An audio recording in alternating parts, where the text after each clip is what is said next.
Ես սրա հետ կապված post անցյալում արդեն սարքել եմ, բայց ինձ մինչև հիմա անչափ շատ մարդ DM-ա գրում հարցնելով ինչքան ժամանակը մեկ պետքա փոխեմ ջիմում արած վարժությունները կամ պրոգրամը, որպեսզի իմ պրոգրեսը մաքսիմալ օպտիմալ լինի, ու այս հարցին միանգամից պատասխանում եմ. երբեք։ Եթե ռեալ պատճառ չկա, քեզ երբեք պետք չի փոխել այն վարժությունները, որոնք որ դու ջիմում անում ես։ Ամենատարածված սխալ խորհուրդներից մեկը, որը անչափ շատ մարզիչներ լսում են, որ ասում են, այդ այնա, որ մոտ 2-3 ամիսը մեկ պետքա վարժությունը փոխես, թե չէ քո մկանները սրան սովորում են ու քո պրոգրեսը ընդհատում է, ու էսի անհեթեթություն է ու իրականությունը լրիվ հակառակն է։ Ու հիմա կբացատրեմ ինչի։ Երբ որ մենք ինչ-որ նոր վարժություն ենք սկսում անել, երևի նկատել եք, որ սկզբնական շրջանում պրոգրեսը այս վարժության վրա շատ արագ է լինում։ Մենք շատ արագ կարողանում ենք քաշ ավելացնել այս վարժության վրա, սակայն այս սկզբնական շրջանի պրոգրեսի մեծ մասը գալիս է ոչ թե մկանային աճից, այլ կոորդինացիայի ադապտացիաներից։ Ինչը պարզ լեզվով այն է, որ տվյալ շարժման մեջ մեր ուղեղը սովորում է մեր մկանները մաքսիմալ էֆեկտիվ օգտագործել, որպեսզի տվյալ շարժումը մենք մաքսիմալ էֆեկտիվ կատարենք։ Ու այս կոորդինացիայի ադապտացիաները շատ արագ են տեղի ունենում։ Ասենք պատկերացրու, եթե դու ինչ-որ շարժում կամ վարժություն կյանքումդ առաջին անգամ ես անում,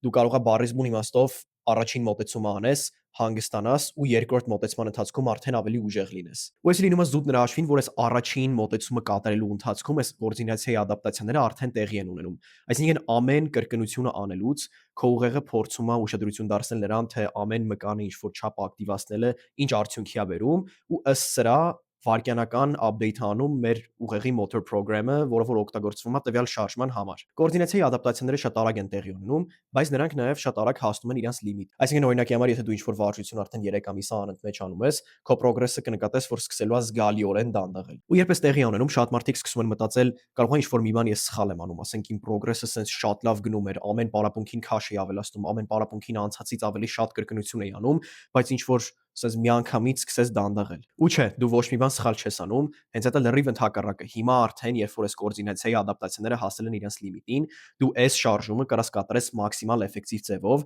ինչը նշանակում է, որ կարաս մաքսիմալ բարձր ակտիվացիայի մակարդակի հասնես այդ թիրախային մկաներում, որոնք որ օգտագործվում են այս շարժման ընթացքում, ու սրա միջոցով հիմա այս շարժումը կլինի մաքսիմալ էֆեկտիվ մկանային աճի համար։ Ուղղակի խնդիրը նրանում է կայանում, որ մկանային աճը շատ դանդաղ process է։ Ու հիմա քանի որ այս առաջին 3 ամիսը անցել է, ու արդեն քո կոորդինացիայի ադապտացիաները հասել են իրենց լիմիտի, հիմա արդեն քո պրոգրեսը գալու է հիմնականում մկանային աճից, իսկ մկանային աճը շատ ավելի դանդաղ է տեղի ունենում։ Դրա համար քո պրոգրեսն էլ է դանդաղելու։ Ու երբ որ դու հասնում ես այս կետին, ամենավատ բանը, որ դու կարաս անես, այդ վարժությունը փոխելն է, որովհետև տենց դու պետք է 0-ից սկսես սովորել նոր վարժությունը ավելի էֆեկտիվորեն կատարել։